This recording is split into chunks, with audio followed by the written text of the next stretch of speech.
So today we're talking about order of operations, which is just your basic Algebra 1 skills, and we're going to talk about Pemdas, if you remember that. So first let's look at this example, and we want to know which is correct. So we talked about in class you work with a partner to figure out which one of these you think is the correct answer. And a lot of you came up with the correct answer, which is this one. And we'll talk about why that is correct in a second. Okay, so rules for order of operation, PEMDAS. So the first one we have, see if I can get this to work.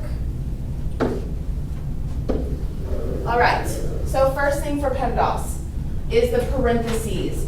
So you always want to do the parentheses first, and we want to work from the inside to the outside. So if you have multiple sets of parentheses, we always want to start with the ones that are closest inside and then work our way out.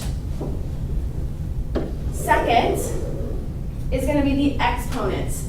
So the exponents include your powers or your roots or your radicals that you see, whether it's a square root or a cube root. If you have something like 5 squared, then you want to do that first. So there's our P, there's our E. So then next, this is a little hard to see, we have our M and our D together. So we have multiplication and division at the same time, but you work from left to right. So just like you write from left to right, we multiply and divide from left to right in that order. And then the last one is going to be our AS. So addition and subtraction, similar to the M and the D, you work from left to right in that order. So there's our PEMDAS. P is parentheses, E is exponents, M is multiplication, D is division, but you work in order from left to right. A is addition and S is subtraction. All right, in class we created our PEMDAS foldable into our OMG folder. And then we work through some examples together. So on this first example, using our PEMDAS rules,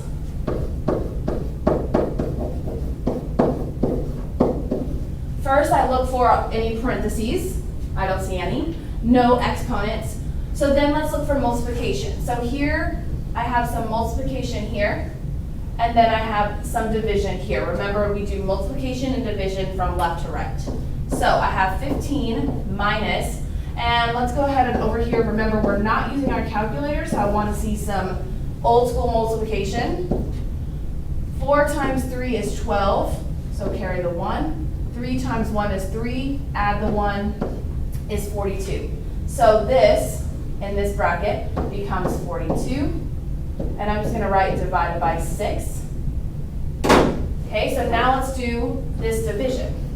So 15 minus 42 divided by 6 is 7. So now I have 15 minus 7. And 15 minus 7 gives me 8.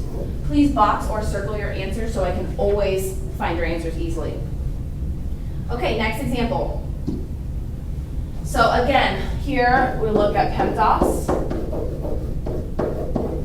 I see no parentheses, no exponents, so let's do multiplication and division. Now, you see that we're dividing here. Oops, sorry, a little off. We're dividing here, but that's still going to be the last thing we do. So this one's a little tricky. We want to do the top separately from the bottom, and then we'll divide.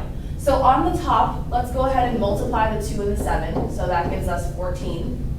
Plus, let's multiply the 5 times the 3, so 15. Divided by, on the bottom, 30 minus 29 is 1. And now I can do my addition. So on the top, 14 plus 15 is 29. On the bottom, I just have 1. And 29 divided by 1 is just 29. So when you have one that's in a fraction like this, you just treat this top separately from the bottom, and then you can divide at the very end. Okay, number 3, no parentheses, so let's go do our exponents. I've got 3 squared and 6 squared. So this becomes 9 times 10 minus 36 divided by 12. Then multiplication and division from left to right. So I'll do this multiplication is 90, minus this division, 36 divided by 12 is 3, and then 90 minus 3 is 87.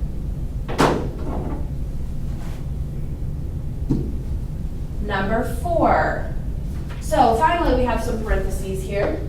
So let's do that first. So 16 divided by 4 times 3 squared minus 6, and in the parentheses I get 2 times 3 is 6.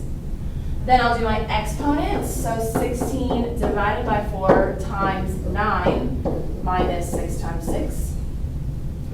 Multiplication and division from left to right. So here's a great example of where the division is before the multiplication, but we'll still work it from left to right. So 16 divided by 4 is 4 times 9 minus, I'm going to go ahead and multiply those, 36. And now I can multiply these two together. 36 minus 36, which is 0. All right, 2 more. Number 5. So no parentheses, no exponent, so let's go ahead and do multiplication. I have a 2 times a 7 and a 6 times a 5. So 14 plus 5 minus 3 plus 30 plus 3. No more multiplication or division, so then we just add and subtract from left to right.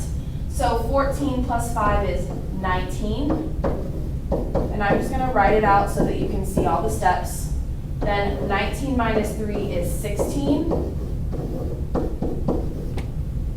16 plus 30 is 46. And then 46 plus 3 is 49. There's your final answer. And then the very last one, we've got all kinds of things happening here.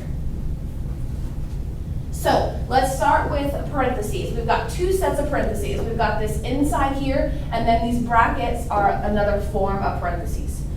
So we have 20 minus, I'm going to leave the brackets for now because I want to do the inside parentheses first. So 2 plus 14 is 16 plus 5 divided by 4 squared minus 13. So then on top, I want to now do this parentheses, but inside that parentheses, I have exponents, so I need to do that. So 20 minus 16 divided by 16 plus 5 divided by 4 squared minus 13. Now here we can finish this one up. So we get 20 minus 16 divided by 16 is 1 plus 5 divided by, we can go ahead and simplify the bottom. We get 16 minus 13. So let's combine the top. Running out of room here. I'm going to go down here in blue. So I have 20 minus 1 is 19 plus 5 divided by, on the bottom, 16 minus 13 is 3. So that gives me 24 on top divided by 3, which is 8. So you should be able to do the homework now if you weren't in class today, or this is just a great review for you. But that's it.